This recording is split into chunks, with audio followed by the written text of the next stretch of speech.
A jury may think an accused is probably guilty. It may even think guilt is very likely. But is that enough to convict?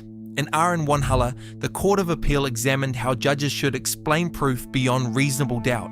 The starting point is the presumption of innocence. The accused must be treated as innocent unless and until the Crown proves guilt. The accused does not have to give evidence, call evidence, or establish innocence. The burden stays with the Crown. Proof beyond reasonable doubt is a very high standard.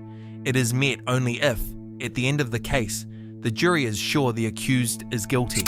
Probable guilt is not enough. Even very likely guilt is not enough. But the Crown does not have to reconstruct past events to an impossible standard of absolute certainty. The court accepted that a judge may make that point.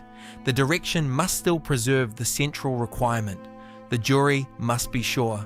The majority described a reasonable doubt as an honest and reasonable uncertainty left in the juror's mind after careful and impartial consideration of all the evidence. The focus is not on inventing a doubt. It is on whether the Crown's proof has made the jury sure. The decision rule is simple. After careful and impartial consideration of the evidence, if the jury is sure of guilt, it must find the accused guilty. If it is not sure, it must find the accused not guilty. Do not convert the standard into a percentage. The court discussed research showing that jurors had assigned very different numbers to the phrase.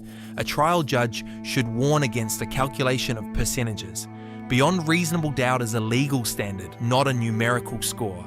The trial direction compared the required sureness with making an important decision in personal life. The court held that the analogy caused no miscarriage in this case, but it could puzzle jurors. Personal decisions may involve hope, risk, emotion, or future uncertainty. The analogy should not be used in future. The majority suggested an expanded direction.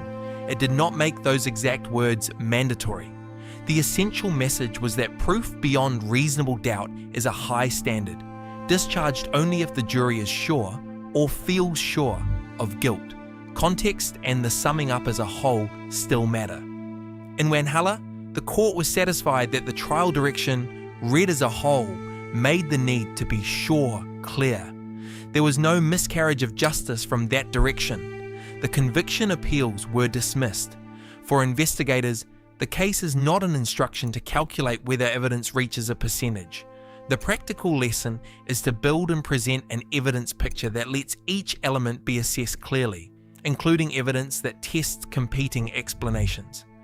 The legal decision remains the jury's. Has the Crown's case made them sure? Remember, the accused starts innocent. The Crown carries the burden. Probably guilty is not enough. If the jury is sure, guilty. If it is not sure, not guilty.